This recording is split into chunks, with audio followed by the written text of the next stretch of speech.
Good morning, students. Today we will start furan, preparation of furan and its derivatives. Furan is the simplest heterocyclic compound containing an oxygen atom. जब हमने पायरल पढ़ा था उसमें क्या था, nitrogen, और furan में हमारा क्या होगा, oxygen. It occurs along with methyl furan in very small quantity in wood tar.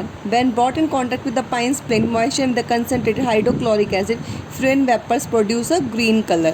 और जो हमने इसका क्या हो जाएगा, ग्रीन कलर. और जो हमने पायरोल पढ़ा था, पायरोल में हमारा कैसा कलर था,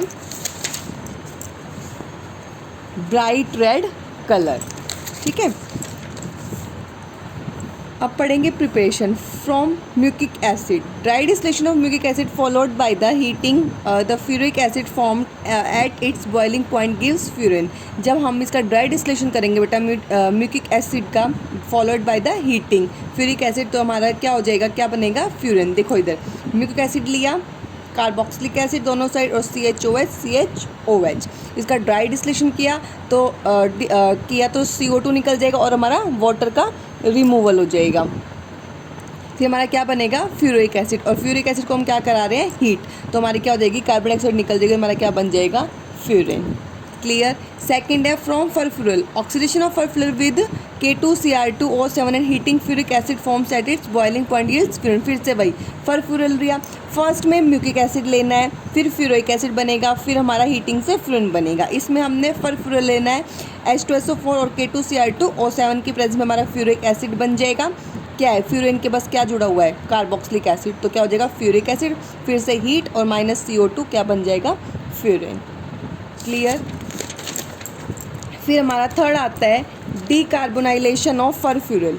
फरफ्यूरल लिया, फिर से वही एल्डिहाइड ग्रुप जुड़ जाएगा. और फिर हमने क्या किया है, इसका स्टीम की on a commercial scale furan is usually obtained by the decarbonation. क्या होता है, रिमूवल ऑफ कार्बोनिल ग्रुप. हमारा डीकार्बोनाइलेशन क्या होता है, रिमूवल ऑफ कार्बोनिल ग्रुप. तो हमारा क्या बन जाएगा, फ्यूरिन.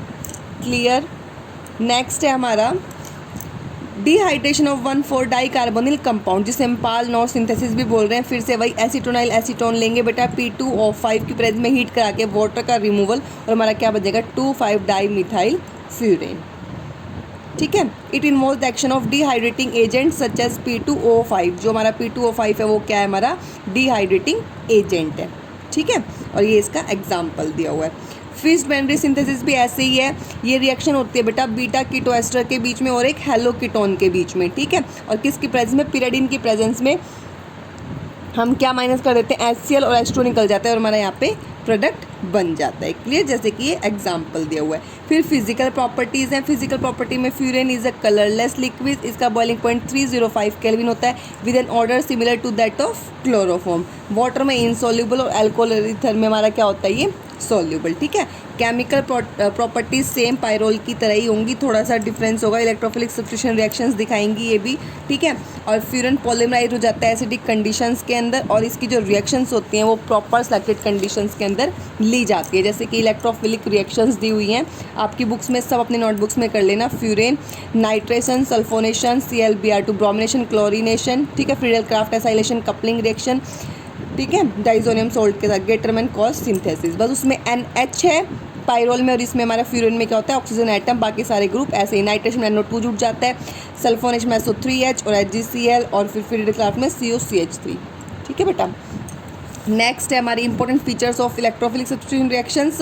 वही डायरेक्ट हैलोजिनेशन जो फ्यूरन का होता है वो नॉट फिजिबल होता है, इसीलिए halogenated furans are obtained indirectly, इसलिए ये इनडायरेक्टली बनाए जाते हैं. Chloro mercurifuran is a useful synthetic intermediate. जो हमारा 2-क्लोरो मर्क्यूरी फ्यूरिन है वो हमारा यूजफुल सिंथेटिक इंटरमीडिएट है, because mercury group is readily replaced by iodine and bromine by an acyl group. Clear. Next है इसका basic nature. When furan is treated with acid it undergoes protonation at the ring carbons rather than oxygen. The protonated product thus formed ultimately undergoes polymerization. देखो जैसे ये basic nature show किया हुआ है. ठीक है. जब हम इसको एसिड से ट्रीट कराएंगे तो ये प्रोटोनेशन हो जाएगी रिंग कार्बन के ऊपर रैदर देन द ऑक्सीजन. देखो इधर हुआ है ना कि ऑक्सीजन एटम पे. नेक्स्ट है रिडक्शन. ये हमारा कैटालिटिक रिडक्शन से हमारा क्या बनाता है, टेट्राहाइड्रोफ्यूरिन. देखो टेट्राहाइड्रोफ्यूरिन. क्लियर. ऑक्सीडेशन जब हम इसका कराएंगे तो हमारा क्या बन जाएगा, सेसन एल्डिहाइड. फ्यूरिन का जब हम ऑक्सीडेशन कराएंगे तो हमारा क्या बन जाएगा, ससिन एल्डिहाइड। क्लियर। नेक्स्ट है डाइल्स एल्डर रिएक्शन, ये पहले भी करा चुकी हूँ, ये अपनी नोटबुक्स में कर लेना, ठीक है बेटा। नेक्स्ट आती है फिर रिंग क्लीवेज, जो मैंने पायरोल में भी कराई थी कि जब हम इसका सुटेबल रिएजेंट के साथ एसिडिक मीडियम में ट्रीट कराएंगे इसको, तो हमारी जो फ्यूरिन है वो क्लीवेज के अंदर चली जाएगी, जिसकी वजह से वो क्या बनाएगी, डाई कार्बोनिल कंपाउंड्स। देखो डाई कार्बोनिल कंपाउंड किसकी वजह से, एसिटिक एसिड और H2O और हीट कराया तो हमारा क्या बना गया, एसीटोनाइल एसीटोन। ठीक है, तो ये अपनी नोटबुक्स में इसकी प्रॉपर्टीज़, केमिकल रिएक्शन और प्रिपरेशन फ्यूरिन की आज नोट डाउन कर लेना बेटा। Thank you.